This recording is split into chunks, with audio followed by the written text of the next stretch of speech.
মামাতো বোনকে আমার সেবা করতে পাঠাইছে, কিন্তু আমার মামাতো বোনের সাথে ওরা আমি এক বিছানায়। একটা ছেলে মারা গেছে, ছোট বাচ্চাই, আর 3 ঘন্টা ছিল আমার বাচ্চাটা বেঁচে। যদি মানে ওইরকম ব্যবস্থা থাকতো, তুলার মধ্যে রাখা যেত, তাহলে হয়তো বা বাঁচত। 6 মাসের ছেলে মারা গেছে।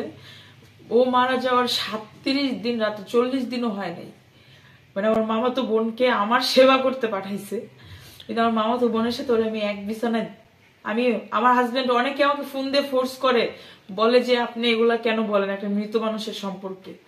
আমি কিন্তু জেলে থেকে আসছি, তাও আমি জামিনের জন্য বলি নাই এসব কথা। আমার মোবাইলে যে প্রমাণগুলো আমি ধরি নাই, কিন্তু এখন বলতে হচ্ছে। কেন বলতে হচ্ছে?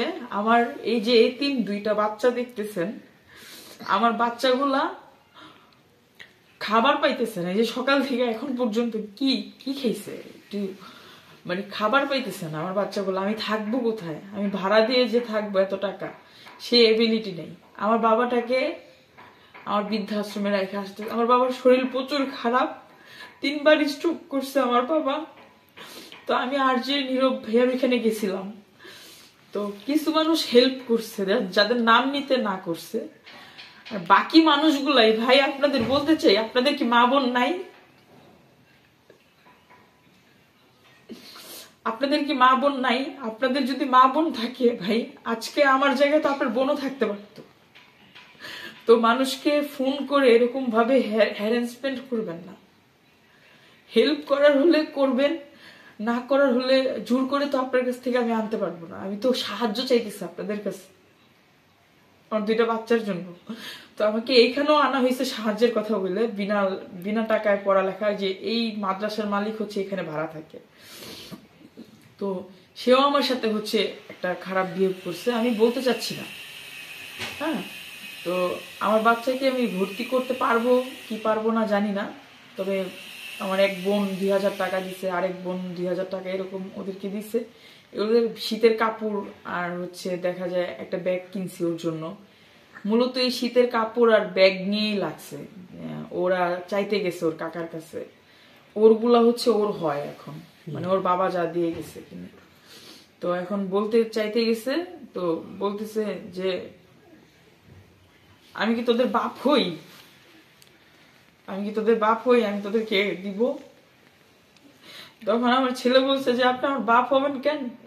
এখানে তো আমার বাবার অধিকার আছে, আমার দাদার অধিকার আছে, আমরা পাবো। আর আমার আম্মুর 4.5 লাখ টাকা আছে, হ্যাঁ। তো বলতেছে এই দোকান তোমার দাদা আমার কাছে বেচে দিয়ে গেছে। আপনি এত কিছু জানি না, আমার আম্মুর টাকা আছে, আমাদের অধিকার আছে, হ্যাঁ। তাহলে দান করলাম তুমি করে যাও। 2টা ট্রাউজার কিনে দিছে 130, কত দিয়ে বাবা?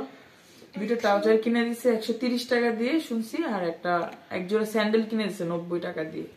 আর ওই পুরাতন ব্যাগটাই হচ্ছে সেলাই করে দিছে। কই ব্যাগটা? আচ্ছা আচ্ছা ঠিক আছে, বুঝলাম। সেলাই করে দিছে, কয় তোদেরকে দান করলাম।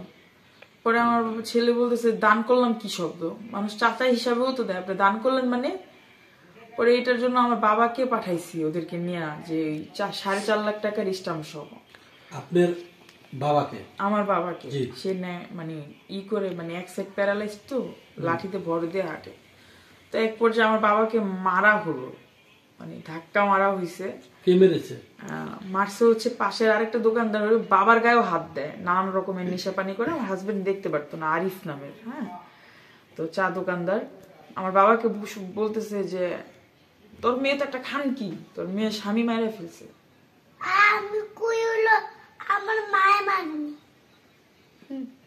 তো তখন আমি ছেলেকে, পরে আমার শরীর তখনও খারাপ, এই মাথার প্রবলেমই আমার।